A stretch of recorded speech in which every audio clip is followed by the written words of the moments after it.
السلام علیکم سامعین، 13 رمضان المبارک ہے، 5 اپریل ہے۔ خبر کا عنوان ہے مولانا محمد کلیم صدیقی کے معاملے کی سماعت آج۔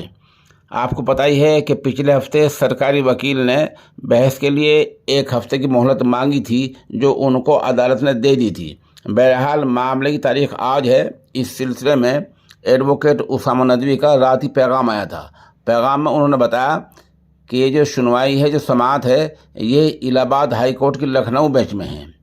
دوسری بات یہ ہے کہ جب اس طرح کی ضمانت پر بحث ہوتی ہے، معاملے کی سنوائی ہوتی ہے، تو اس میں آدمی خود نہیں آتا، وہ جہاں وہیں رہتا ہے، اور معاملے کی سماعت، اس کی سنوائی عدالت میں ہوتی رہتی ہے۔